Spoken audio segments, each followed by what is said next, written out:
Ada orang katanya kalau sudah khusyuk dia tidak lagi di dunia ini. Allahu Akbar, rasanya dunia ini hilang Pak Ustaz, dan aku pindah ke alam yang lain, alam gaib lah.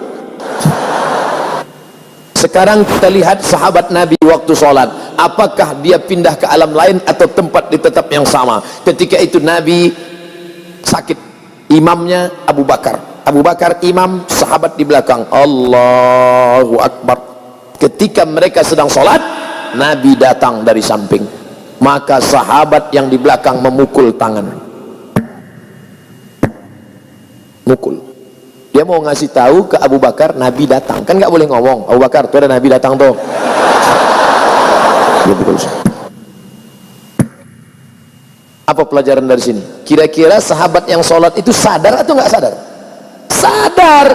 Dia sadar bahwa Nabi datang, bukan kehilangan kesadaran. Jadi kalau ada orang mengatakan saya waktu sholat hilang kesadaran, saya nggak sadar keliling yang terjadi apa, berarti ente dicuri jin, kidnap.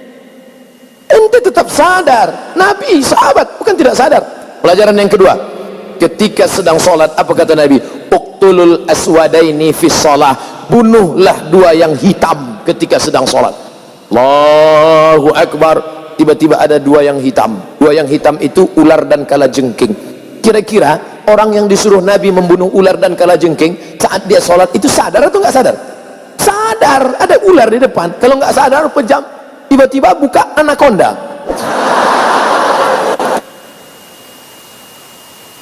Tiga, ketika sedang sholat tidak ada orang boleh lewat di depan.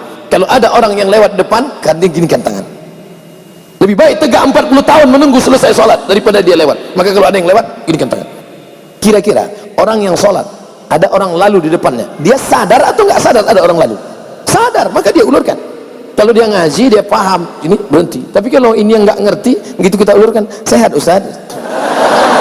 Siapa yang ngajak salaman? Orang lurus kok. Kesimpulannya, bahwa orang yang sedang sholat itu sadar. Hanya saja dia pikirannya tidak kemana-mana. Bagaimana cara khusyuk itu Pak Ustaz? 5 langkah kata Syekh Ali Tontowi. Yang pertama, dari mulai mendengar azan jangan ngomong. Allahu Akbar, Allahu Akbar, Allahu Akbar, Allahu Akbar, hayya 'alas shalah, la haula wala quwata. Jangan ngomong. Makanya nanti kalau ada kawan di sebelah ngomong, bro gimana kabarnya nanti? Allahu Akbar, Allahu Akbar. Kabarnya kemarin di internet itu kan isu sana semua, la haula wala quwata illa billah.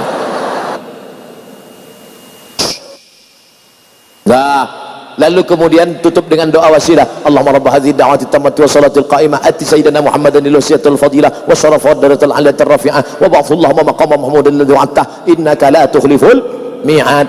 2, ketika berwudu enggak boleh ngobrol.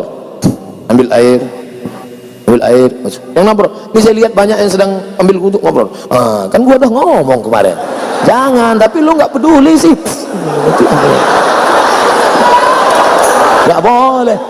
Nggak boleh ngomong.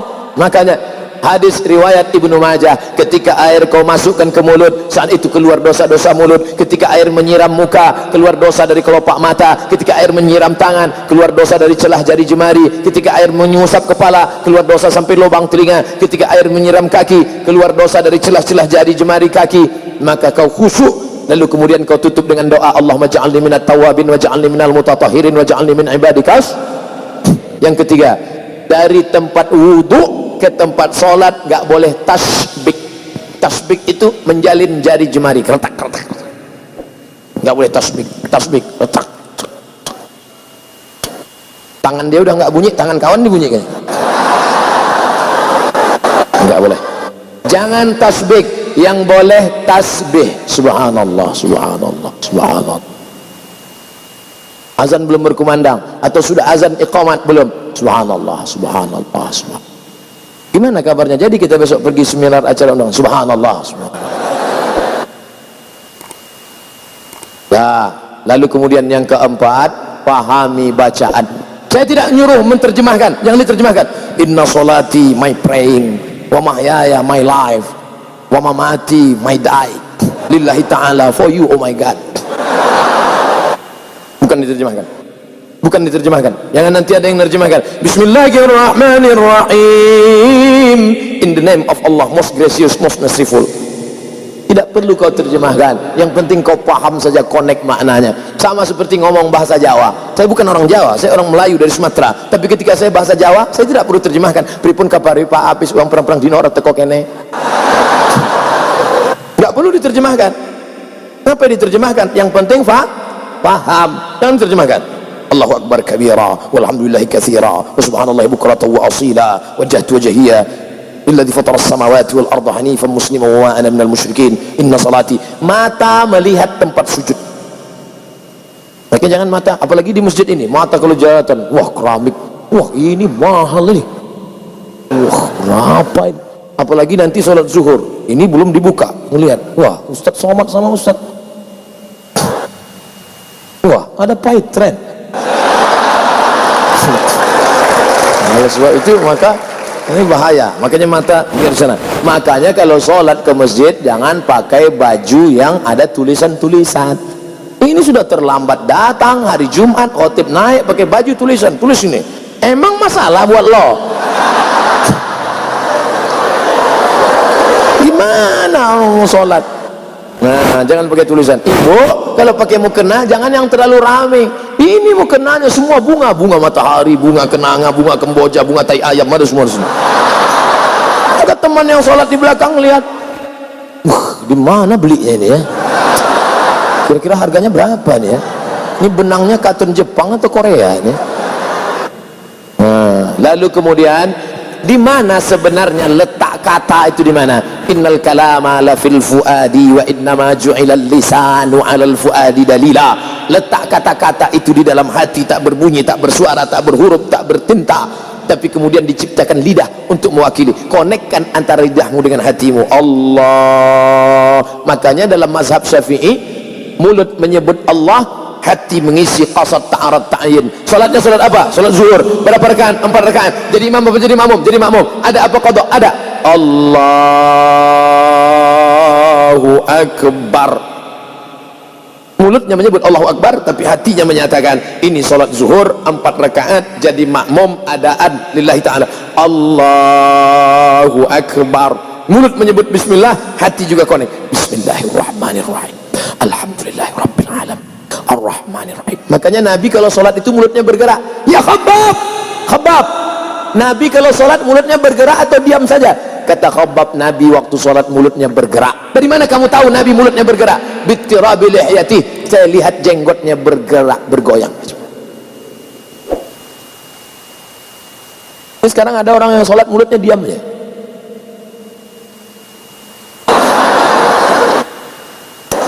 Apa ya? Berdoa juga bersuara. Ud'u rabbakum, bersuara, lirih, mulut bergerak. Ya Allah, tolong aku ya Allah, tolong anak-anakku ya Allah. Ini ada orang berdoa mulutnya diam ya. Rasanya tak perlu kusebutkan satu persatu, karena aku yakin kau tahu yang ku mau. Ustaz tolong jelaskan makna. Sudah. Apa hukum musik? Buka pertama syaratnya beli 4 GB. Setelah itu tulis di www.youtube.com. Kau mau tanya tentang apa? Kredit, Somad kredit. Tanya tentang apa? Tentang musik, Somad musik. Tanya tentang apa? Politik, Somad politik. Pokoknya apa saja kau tulis itu. Somad LGBT, Somad narkoba. Enter, dapat video-videonya insyaallah. Sudah saya enter kok nggak nyala videonya Pak Ustadz, paket habis. Nah, tapi karena kau tanya saya jawab juga. Apa hukum musik dalam syariat Islam? Musik yang boleh solawat. Barakallahu lakuma wa baraka alaikuma wa jama'a bainakuma. Boleh. Itu kan doa untuk orang menikah, nggak salah. Atau lagu yang mengingatkan mati. Mati. Untuk yang anak-anak muda. Kalau untuk yang emak-emak, bila Israel datang memanggil, jasad terbujur di pembaringan. Tapi lagu itu jangan dinyanyikan waktu acara pesta nikah. Berikut ini mari kita dengarkan satu lantunan lagu yang disampaikan oleh ibu-ibu dari majelis pengajian. Sekujur tubuh akan menggigil, sekujur badan kan kedinginan. Pengantinnya